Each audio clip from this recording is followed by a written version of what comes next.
चौथी बात, जिंदगी में सफल होना है तो ध्यान रखना, एक अच्छा निर्णय हमें जिंदगी में ये लेना है कि पढ़ते रहो, सीखते रहो। ध्यान रखना, हर दिन कुछ न कुछ अच्छा पढ़ना है, हर दिन कुछ न कुछ अच्छा सीखना है। जो बड़े लोग होके गए, जो बड़े लीडर्स होके गए, जो बड़े इन्फ्लुएंशियल प्रभावशाली लोग हो गए, उनको जाकर पूछो, वो हमेशा अच्छे पढ़ने वाले लोग होते हैं। ध्यान रखना, हमें दिन ब दिन ज्ञान बटोरने वाले होना चाहिए। इसलिए लीडर्स आर गुड रीडर्स। ध्यान रखना, जो लीडर होता है वो अच्छा रीडर होता है।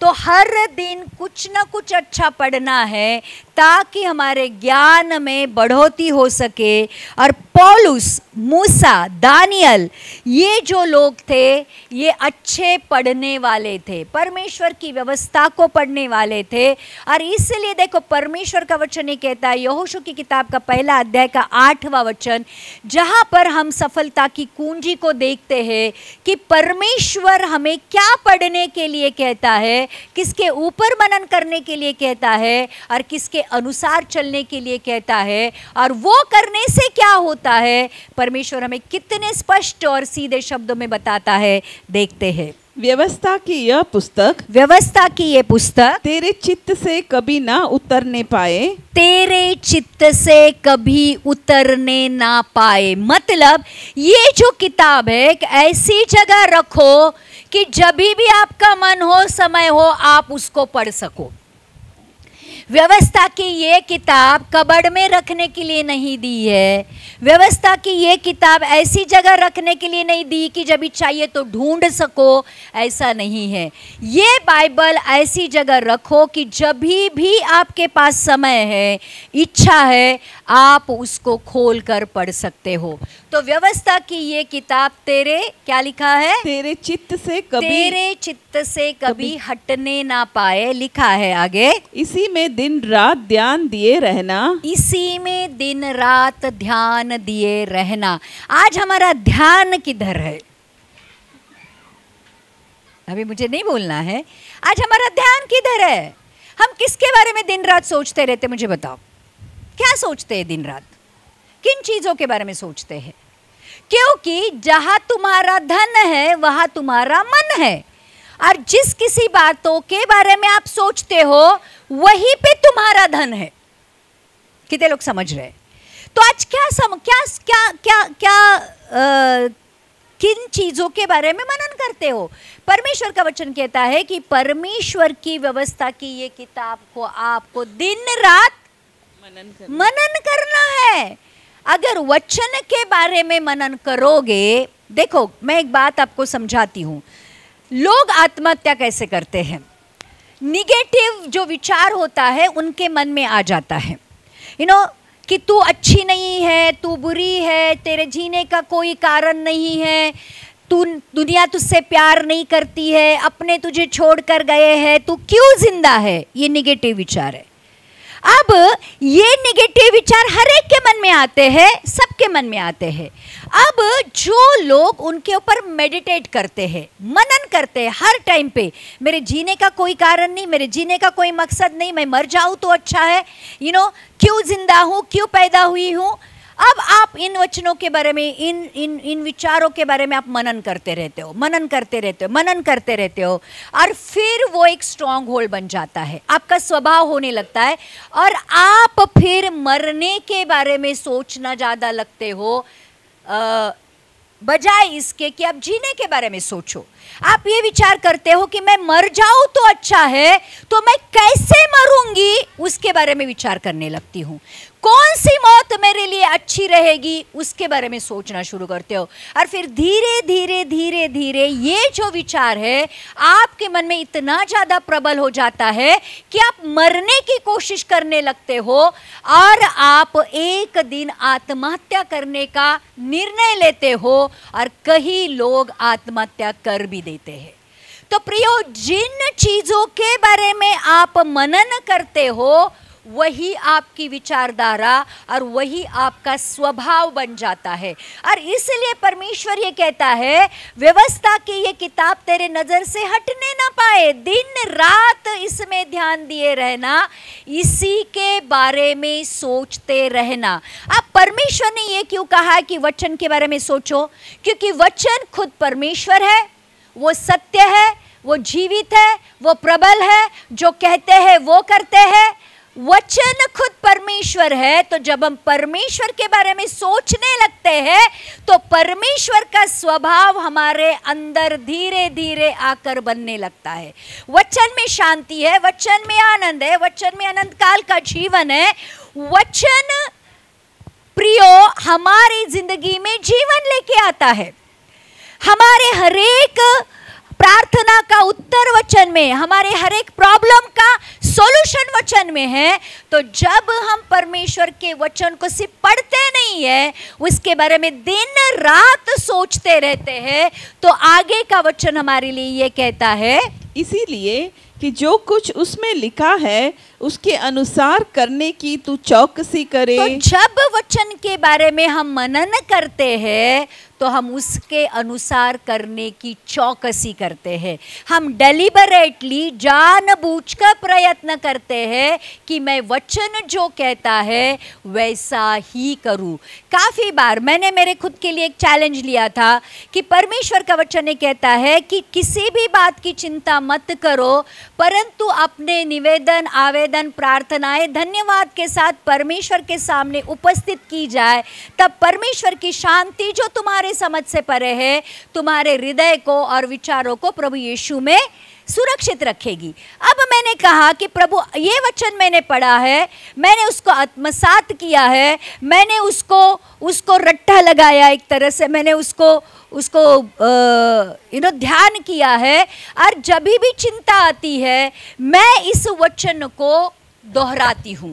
काफ़ी बार मैं खुद आईने के सामने खड़े रहकर उन वचनों को खुद के लिए कबूल करती। जैसे कभी डर आता है तो मैं खुद को कहती हूँ, हे जोसना, परमेश्वर ने तुझे डर की नहीं, सामर्थ, प्रेम और संयम की आत्मा दी है। जब भी बोझ आता है, जब ऐसे लगता है कि मैं बोझ से दब गई हूँ, तो मैं खुद को समझाती हूँ, परमेश्वर का वचन ये कहता है कि बोझ से दबे हुए परिश्रम करने वाले लोगों मेरे पास आओ, मैं तुम्हें विश्राम दूंगा।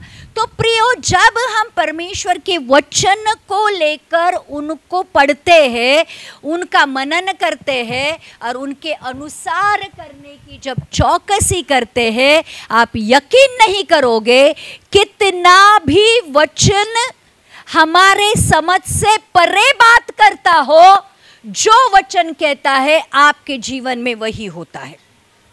हमें ऐसा लगता है कि चिंताएं कैसे जा सकती है इस दुनिया में, भिखारी से लेकर अरबोपति जो सब बड़े बड़े लोग हैं, सबको चिंताएं खाती है, हर एक के जीवन में चिंता है।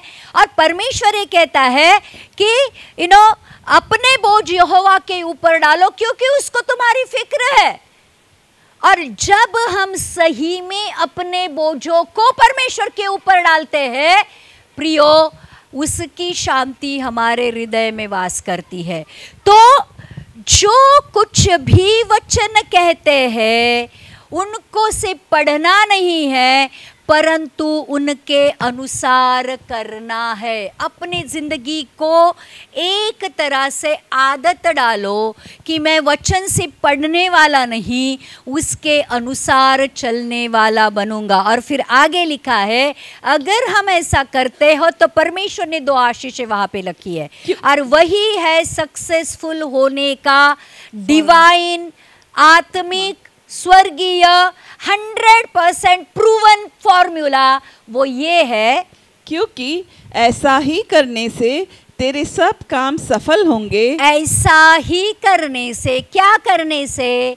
परमेश्वर के वचन सुनने से या पढ़ने से, उनके ऊपर मनन करने से और वो वचन के अनुसार चलने से, ऐसा ही करने से तेरा हर काम, कितने काम? सब काम। सब काम सब काम सफल हो जाएंगे।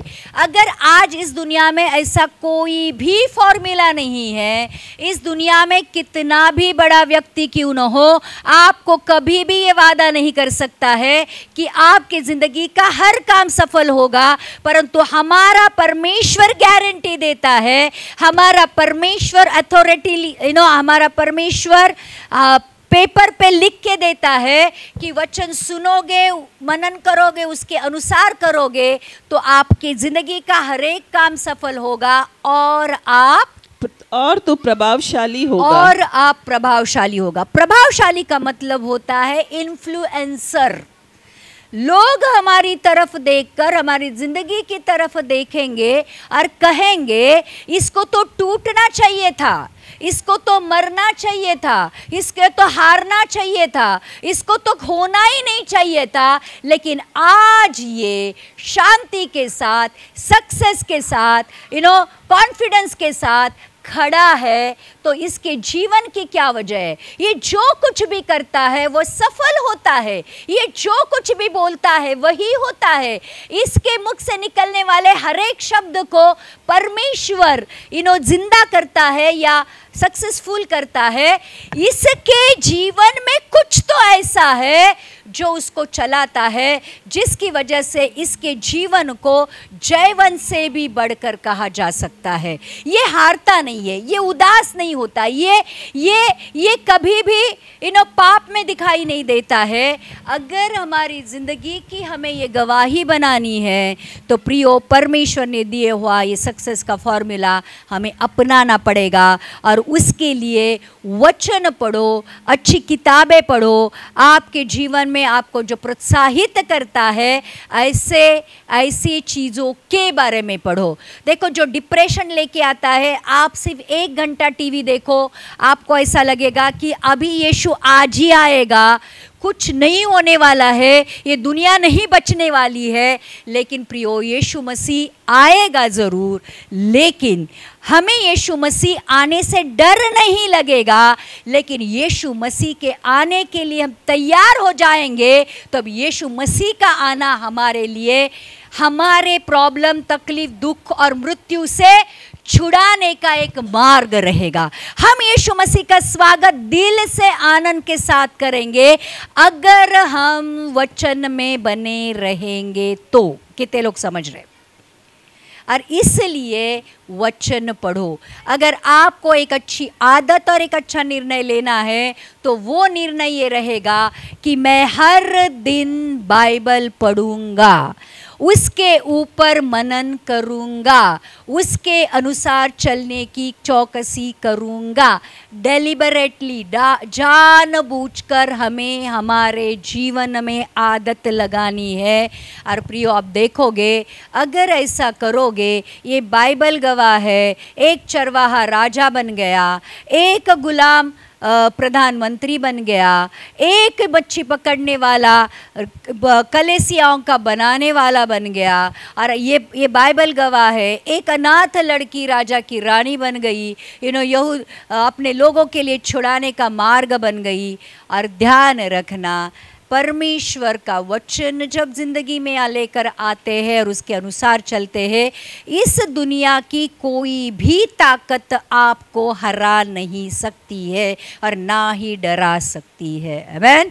तो ये बात ध्यान रखना कि वचन को पढ़ना है, उसके अनुसार चलना है। आमीन।